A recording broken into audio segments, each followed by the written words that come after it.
कौशाम्बी में तेज रफ्तार ट्रक दीवार को तोड़ते हुए एक घर में जा घुसा। 3 लोगों की मौके पर ही मौत, 3 घायल।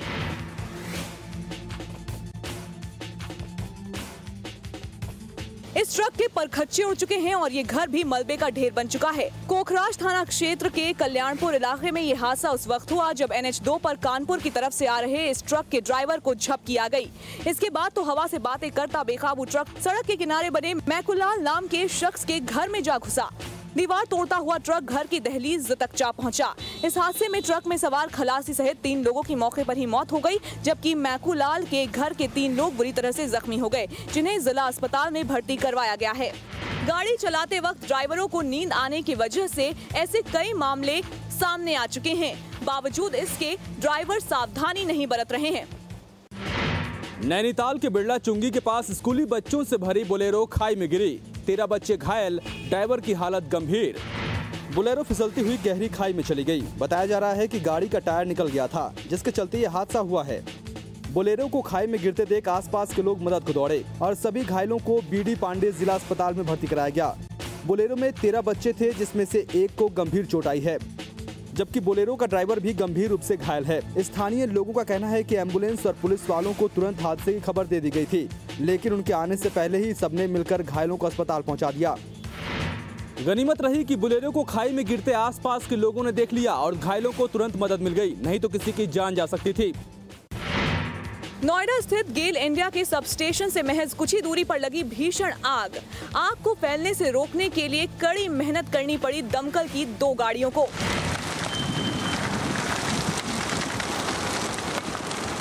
सेक्टर 15A में बने गेल इंडिया के सब स्टेशन से कुछ ही दूरी पर जब एक चिंगारी भड़की तो लोगों की सांसें हलक में ही अटक गईं। चिंगारी देखते ही देखते शोले में तब्दील हो गई और कूड़े का ये ढेर धू कर जलने लगा। आग फैलता देख लोगों ने तुरंत दमकल विभाग को खबर दी। 2 गाड़ियां मौके पर पहुंची और आग बुझाने की कोशिश शुरू की। आग इस कदर फैल चुकी थी कि फायर फाइटरों के पसीने छूट गए। गनीमत रही कि गेल इंडिया के सब स्टेशन तक एक भी चिंगारी नहीं पहुंची, वरना इस हादसे की भयावहता का अंदाजा लगाना मुश्किल नहीं है। भीमनगर में पड़ोसी को दावत पर न बुलाना एक आदमी को पड़ा भारी। डंडों से पीट कर उतार दिया मौत के घाट। शमीम ने सपने में भी नहीं सोचा होगा कि मेला शरीफ की घर पर दी गई उसकी दावत आखिरी दावत होगी।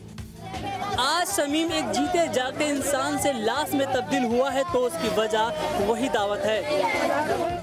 थाना बनियाठे इलाके के बेहतरी रेलवे फाटक इलाके में रहने वाले शमीम ने इस दावत में सबको बुलाया, लेकिन अपने पड़ोसी अलाउद्दीन को नहीं बुलाया।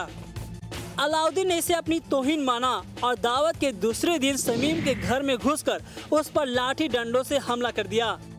अलाउद्दीन ने शमीम को इतना मारा कि उसकी मौत हो गई।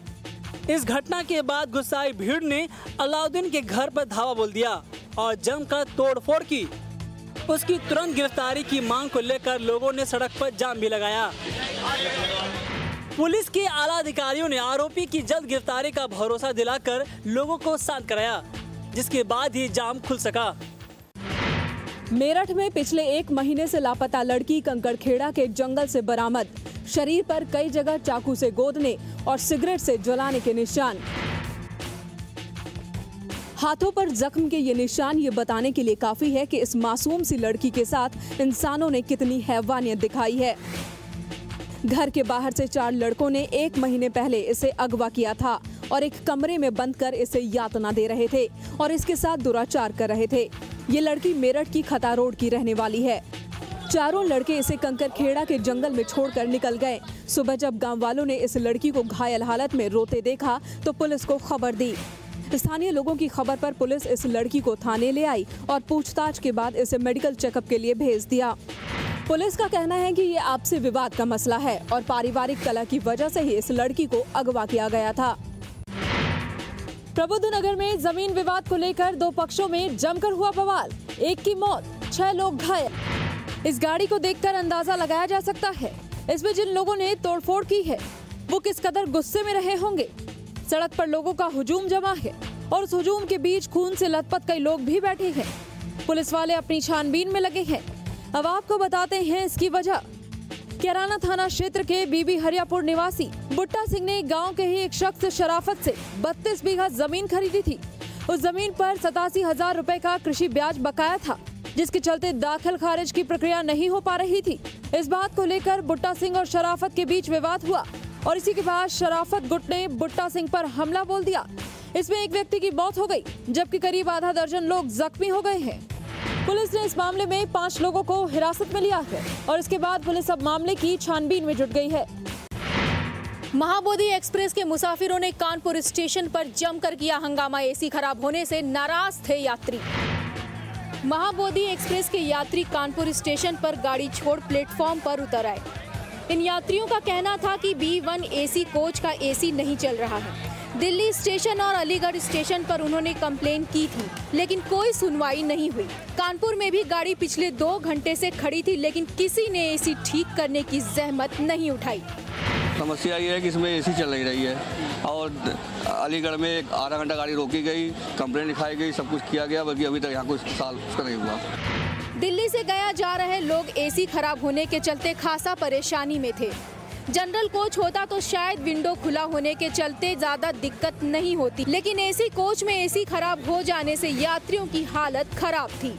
3 घंटे के हंगामे के बाद भी AC कोच ठीक नहीं हो सका और ट्रेन को इलाहाबाद जंक्शन के लिए रवाना कर दिया गया। गोरखपुर के नौजवानों की नसों में घुल रहा है नशा। हेरोइन, गांजे और स्मैक का विकल्प तलाश।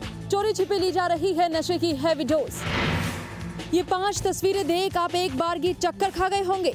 सोच रहे होंगे कि आखिर ये नौजवान कर क्या रहे हैं। ये सच जानकर आपके होश उड़ जाएंगे कि ये नशा कर रहे हैं। पुलिस ने शहर में फैले चरस, गांजे, स्मैक और हेरोइन के धंधे पर लगाम कसी तो नशीले पदार्थों की जगह व्हाइटनर, आयोडेक्स, मॉर्फिन का इंजेक्शन, अल्प्राजोल और विलियम मेंडेक्स जैसी टैबलेट के अलावा बिलफिक्स सोल्यूशन ने ले ली। शहर के सुनसान इलाकों में ये बच्चे और नौजवान ऐसे ही नशा करते आसानी से देखे जा सकते हैं। इस तरह के नशे से आंखों की रोशनी कम होती है, फेफड़ा, गुर्दा और लीवर तो खराब होता ही है, सूंघने की शक्ति भी खत्म हो जाती है। प्रशासन के सामने इस तरह के नशे की गिरफ्त में आए बच्चों और नवयुवकों को बचाने की एक बड़ी चुनौती है।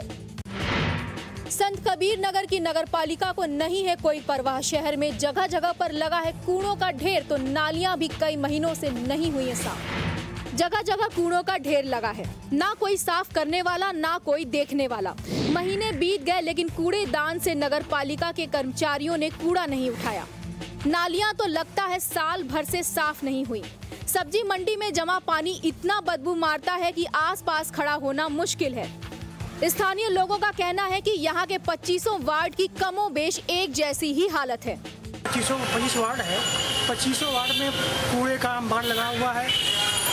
नल टोटी की समस्या है, जहाँ मतलब पानी गंदा पानी आ रहा है। नल की समस्या में गंदा पानी आ रहा है, जगह जगह कूड़े का अंबार लगा हुआ है। इस बारे में जब हमने नगर पालिका के अधिकारियों से बात की तो वो बगली झांकने लगे और ये कहकर पल्ला झाड़ लिया कि जल्द ही नगर की सफाई हो जाएगी। तांत्रिकों का खेल नहीं है जादू का खेल, बलिया में यही बताने की कोशिश कर रहे हैं राष्ट्रीय बाल विज्ञान कांग्रेस के सदस्य। यहाँ कोई तांत्रिक नहीं, लेकिन जादू का खेल जरूर हो रहा है। जरा आप भी देखिए किस कदर ये शख्स लोहे की कील को अपनी जीभ के आर पार कर देता है।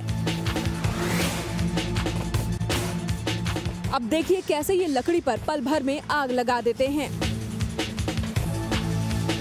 लकड़ी तो लकड़ी, ये अपनी जीभ पर भी आग लगा सकते हैं।